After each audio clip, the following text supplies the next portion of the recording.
I just got home from a cafe, my usual spot that also doubles up as a co-working space sometimes. People come and go with their routines, their laptops and their lives.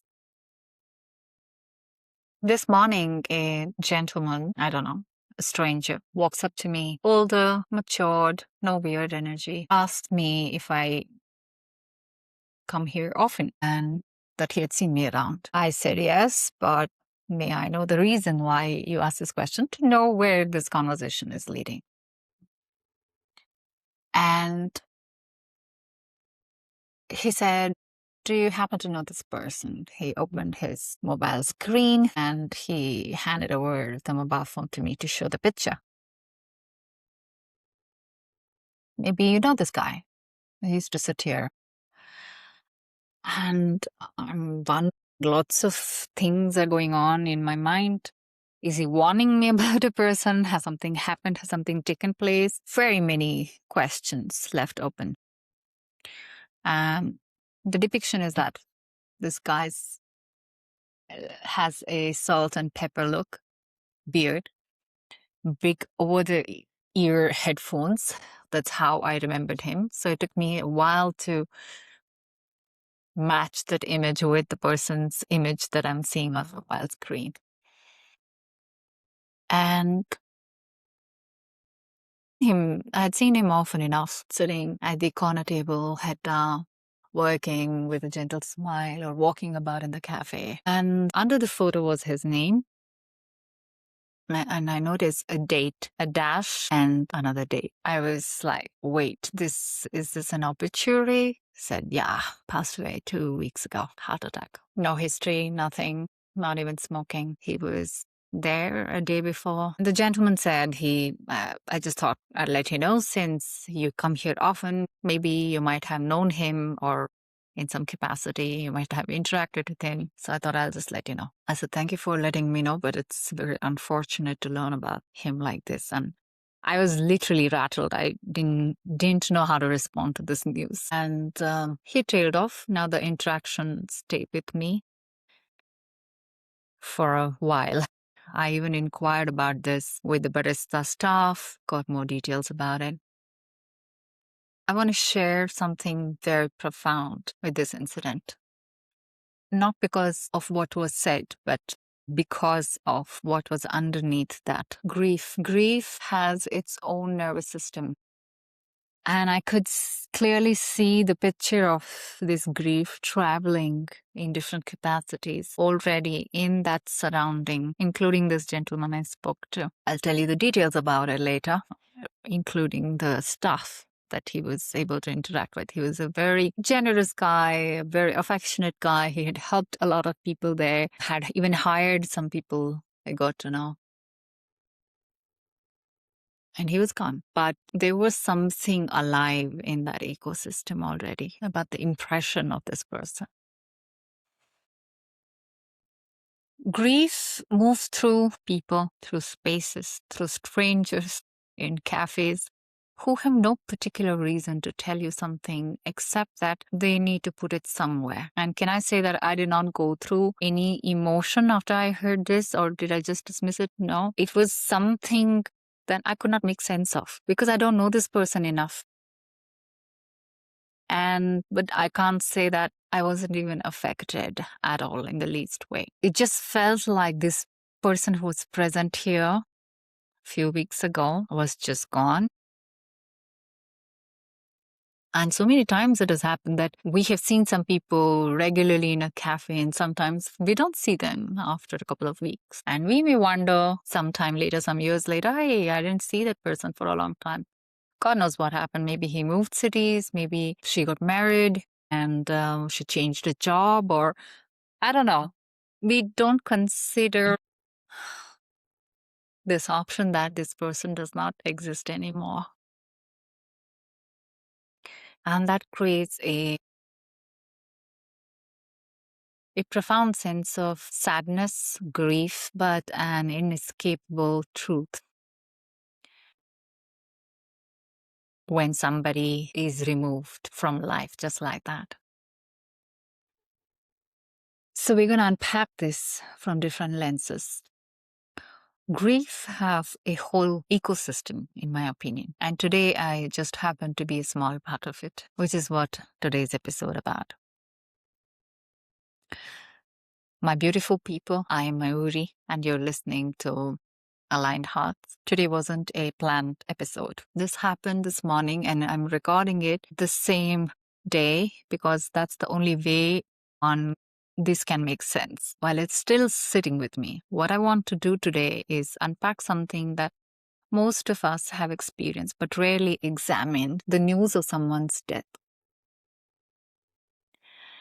And I don't just mean someone close to us, I mean the whole spectrum. A stranger, an acquaintance, someone whose face you knew but whose name you didn't. And how each of those instances, circumstances land differently, socially, personally, in the body. Because what moments like this do quietly, without asking your permission, is shift your gaze inward. We all know death is real. We know it's coming for all of us, but we tend to hold that knowledge at the edge of our vision, peripherally. And then something like this happens and suddenly it's right in front of you. And perhaps that's the scary part of it, which is why it's not so openly spoken about or debated about or felt in its myriad emotions. But that focal shift, that's what I want to sit with today, with you. We will look at it through some aspects of neuroscience to know how our brain chemistry operates, through psychology to understand how mind grapples with it, and finally through my soul solution, my whole integrated solution, ancient Indian scriptures, and through some philosophy that I think cuts closer to the truth than most self-help ever will. If this resonates with you, stay till the end. We will try and bring it somewhere useful. Not a grand resolution, not something that is like a goal. Just a small shift, something you can actually carry out of this episode. So what is grief actually at its most fundamental level? Neuroscience has a very specific answer. When someone dies, especially suddenly, without warning, the brain's anterior cingulate cortex activates. That's the same region that processes your physical pain. Not similar to physical pain, the same region. So when people describe a heaviness in the chest after loss, they're not being poetic. They're not just being dramatic or emotional that can be just shaken off. They are being anatomically accurate. And then there is what happens in the reward circuitry. Attachment is built in the dopamine pathways. Your brain had been registering someone's presence, even a person you never spoke to, even someone you just saw regularly across a room, as a small, consistent signal, pattern recognized. Okay. Now, this is how the world appears. And then one day that signal stops and the system keeps reaching for something that isn't there anymore. So neurologically, that looks a lot like withdrawal. There's a term in psychology for grief that doesn't get social recognition: disenfranchised grief.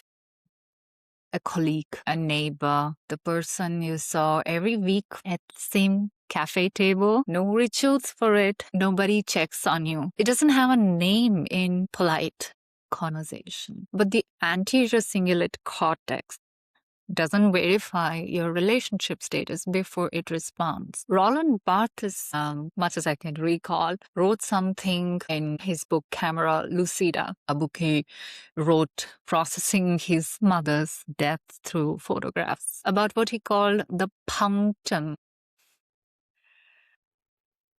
The detail in a photo that pierces you.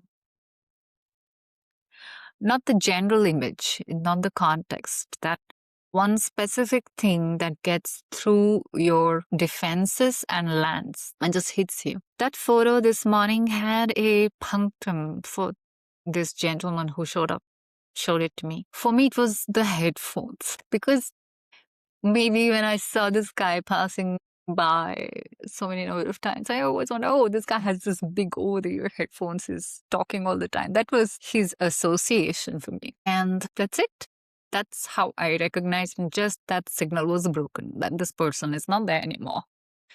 For him, it was the gentleman who shared it with me. It was something deeper, of course, because he had known him personally. And I would compare the intensity of it. Barthes said, to love someone is to acknowledge they could be lost, which means the inverse is also true.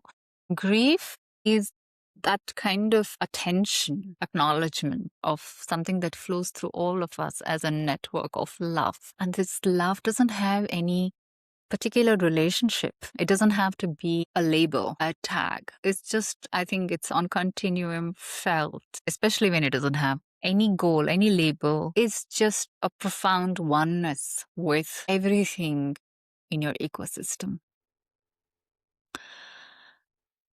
Grief is actually, in Barthes' words, is love that has nowhere to go. And it finds somewhere. It walks up to a stranger in a cafe and opens a screen.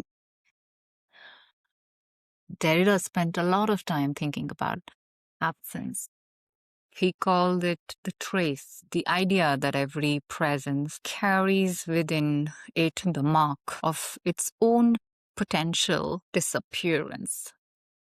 I'm going to say it again. The idea that every presence carries within it some mark of its own potential disappearance. Every time you see someone, some part of your awareness registers that you might not always, most of the time.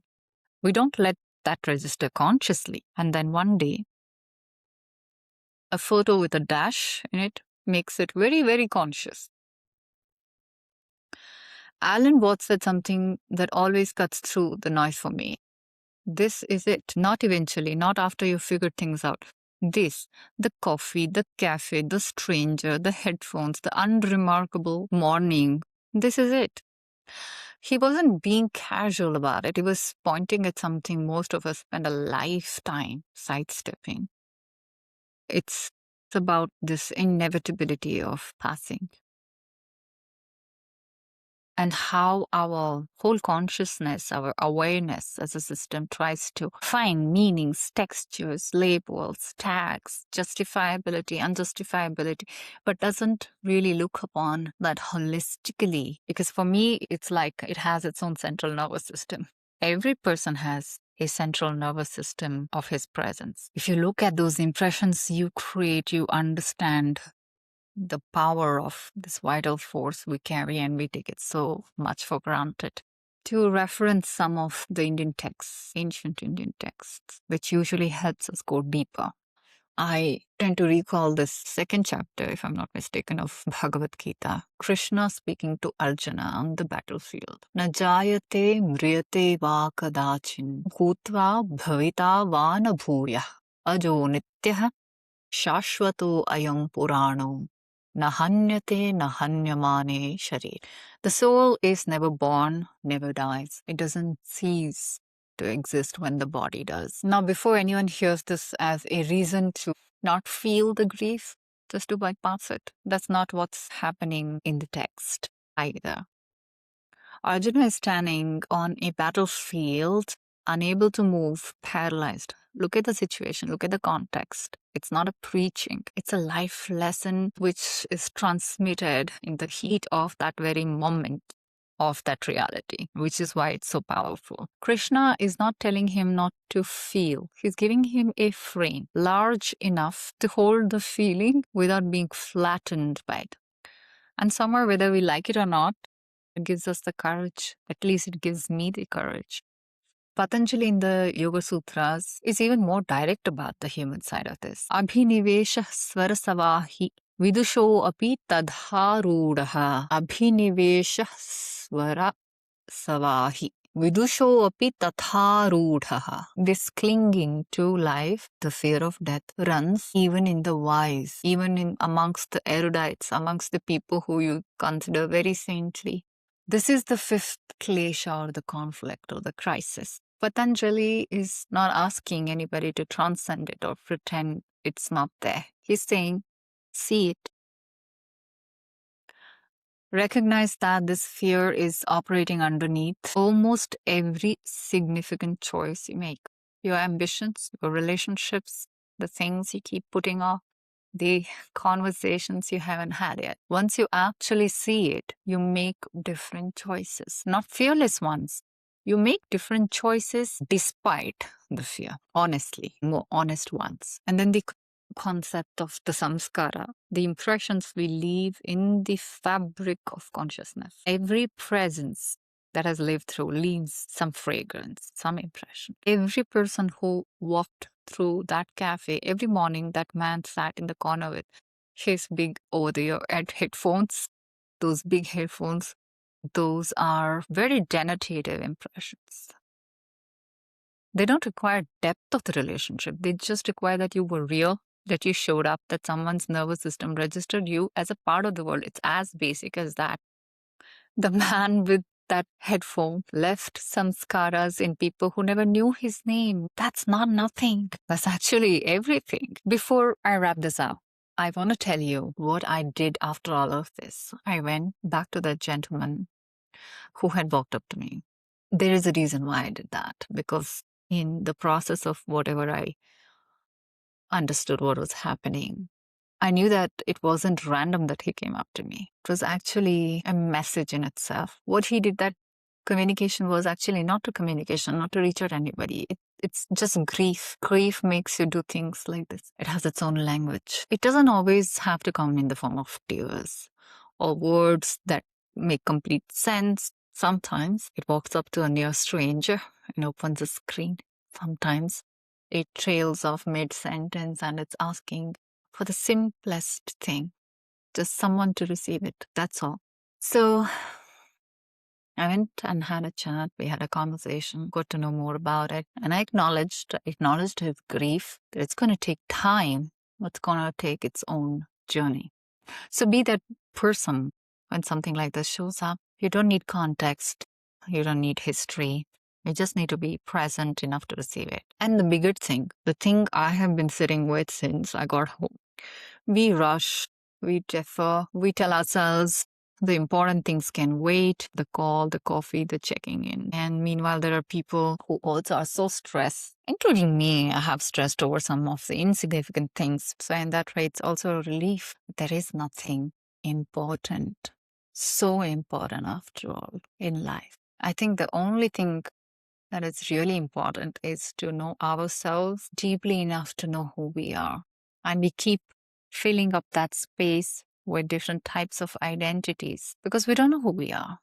And when death knocks the door, all these important things, the most important meeting you were rehearsing for, preparing for in the middle of 3 a.m. with your teams, the plan that was giving you a heartache, the insurmountable suffering that you were enduring, everything is temporary. There's always something more potent that can take away everything in a jiff. And that inevitable thing is death. I think to know what it is, we need to delve deeper into some stories of Upanishads, which I perhaps will talk about some other time. An interesting take on the death. I think it's essential. So make your life count for yourself to begin with, because ultimately those impressions that you leave behind are for the other people to pick on, but you're not there to live it. You're an association. So it's a relief, as I said earlier, know what really matters to you most profoundly is to know yourself deeper. And we know ourselves the deepest with our confirmation that yes, this is a life that can get over any time. That's it for now. This cafe story, what happened in the morning. What would it look like if you lived just today as if you actually believed that? And as a genuine wish for the man with the headphones, for the gentleman who carries him, and for whoever is listening to this right now, I really wish, let there be ease, let there be peace. That's where I'll leave it today, not with any answer, but with a better question than we started. Is something here stayed with you or unsettled you, which I'd honestly take as a better sign? Let me know. Follow Aligned Hearts wherever you listen. If this is the kind of thinking you want more of, leave a review. It helps more than you know.